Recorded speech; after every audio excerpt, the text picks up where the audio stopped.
What's up everyone, it's Ash here and welcome back to another video. In today's video we have some tactics for the 4-3-2-1 formation, yet again one of the most overpowered formations in eafc 24. Just before we get started though guys, please be sure to drop this a thumbs up as it does really help me out, and also sub to the channel so you never miss out on any of these videos. And with all that aside guys, let's get started. If you guys want coins for FC24, make sure you check out MMOEXP.com. Their link is down in the description. They're very fast, they're very cheap, they're very reliable, and if you use my code Rema you can get yourself a lovely 5% discount. Okay then guys, so starting off with the tactics, defensive style, we just have this on balanced. The reason we have it on balanced is because it does give you the better control over your defense. So when you want to be aggressive and press your opponent, you can do that, and then when you want to drop back, be a little bit more passive, you can also do that. If you have the pressure tactics on, your players are always pressing and it can drain their stamina quite a lot.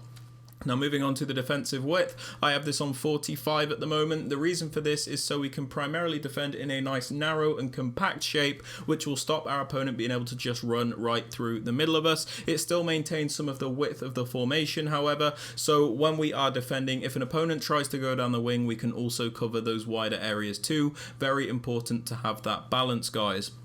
For the depth, I have this on 71. Now, I'm sure a lot of you guys will have seen this, but when you have the depth on 71, you get this automatic press from the AI, which will really help you out defensively. Basically, defends for you, and it's very overpowered when you have it on 71. If this is too high for you, however, you can go to 60, which is still very good, but you don't get the automatic press. And anything below that as well is also okay, up to about 45, I'd say. But I just have this on 71.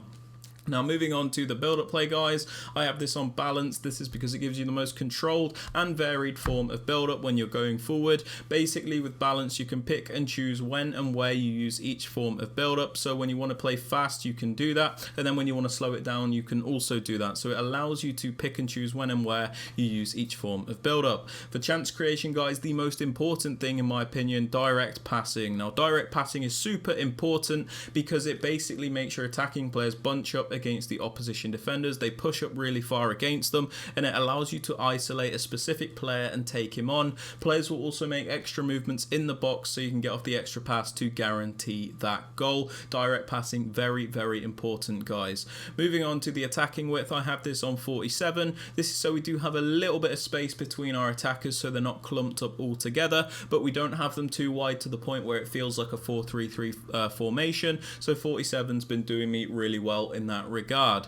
For the players in box, I have this on 5. This is really balanced. This is so we can get a few players into the penalty area to finish off those chances, but we don't overcommit everybody to the point where we're going to get counter-attacked if we lose out on possession. As for corners and free kicks guys, I have these both on 2. This is just so there is a player in the box if I want to cross it, but I can also play it short and do other things. Do whatever you want with this however. Sorry to interrupt the video guys, but I have noticed around 90% of you that watch the content are not subscribed, so if you are finding any of these videos helpful, please be sure to hit that subscribe button as it does help me out massively. Also don't forget to drop the video a like as well. And with all that aside guys, let's get back to the video. Now for the player instructions guys, on the striker I like to have him on stay central and mixed attack. Now I have him on stay central because he is my striker, so I don't want him drifting off into the wide areas. It is important that he does maintain those central positions so he's always in the correct position where the striker should be.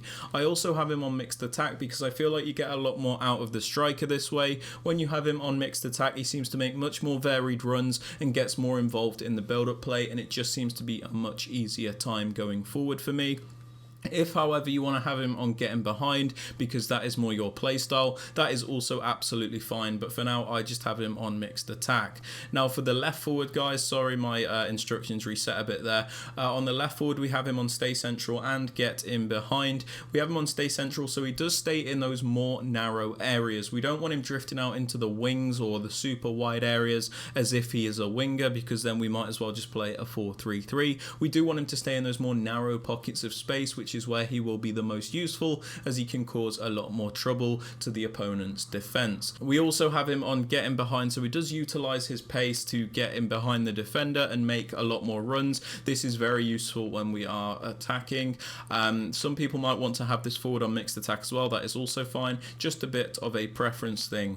Now for the right forward guys, I leave them alone and I put them on comeback on defense. This is so it will make the team defend in a 4-4-2 shape, which is super important because it makes you as defensively sound as you can be with this formation. Basically, when you put this forward on comeback on defense, it will make them defend as a right mid in the 4-4-2 shape, which is really good because the 4-4-2 is a really good defensive shape as it is nice and compact and still has the width to cover wider areas. I do very much suggest this at the moment, guys. Now moving on to the right centre mid, I have like a more box-to-box style midfielder in this position, so I leave him on the default settings and then I put him on cover centre, which is really important. We leave him on the default settings because, like I said, he is a more box-to-box style player, so I don't just want him to defend on stay back while attacking all the time. I do actually want him to get forward when it is appropriate, but cover centre is really important as it will actually make him defend as one of the centre mids in the 4-4-2 shape. Now for the middle centre mid, I use a more defensive minded player, more like a CDM type player, so somebody with a medium high work rate is really useful in this position, as you will get the maximum contribution in the defense and they won't be too bothered about going forward. But we just have this player on stay back, so they're always staying back, they're not bombing it forward, and then we also have them on cover center, so they do defend as a center mid in the 4-4-2 shape. Now for the left center mid guys, I use a more attacking minded player here. This is somebody that will actually get forward and contribute to the attack for us, so we have them on the get forward instruction, get into the box across and cover wing. Now get forward is super useful because, like I said, this player is a more attacking minded player, so we do actually want them to contribute on the attack, which this instruction allows them to do so. We have them on get into the box cross, so they're not hesitant to get into the penalty area when there is a chance, which is really useful to get that extra man in there. And then most importantly, cover wing means he will defend as a left mid in the 4-4-2 shape, which, like I said, very important guys if you want to use this formation at this point. Now for the fullbacks, I like to go for a balance between the two. So on one of them, I go for balanced attack and overlap. This is because I said the 4-3-2-1 is a bit of a narrow formation. So sometimes we need that wider option when we're going forward. Balanced overlap gives us that option because this fullback will commit forward and make the overlapping runs to add the width and give us a wider option when we're going forward. So one of these fullbacks on balanced overlap in my opinion. For the other fullback, I have him on stay back and overlap. We have him on stay back, so we always have at least 3 defenders back at a time, but we have him on the overlap instruction for the same reason as the left back, where when we send him on a run forward, he'll make the overlapping runs to add extra width and give us that wide option. Now for the centre backs guys, you don't want to touch these, you want to completely leave them alone. And as for the keeper, you can have them on comes for crosses and sweeper keeper if you like, but a lot of people like me just leave them on balanced, and that is absolutely fine. But yeah guys, that is it for the video. If you have enjoyed or found this useful, please be sure to drop this a like as it does really help me out. Also sub to the channel if you are new, and don't forget to turn on those notifications so you are actually notified when a video is posted. And with all that aside guys, I hope you have a fantastic rest of your day, and I will catch you all in the next video. Peace out guys, love you lots.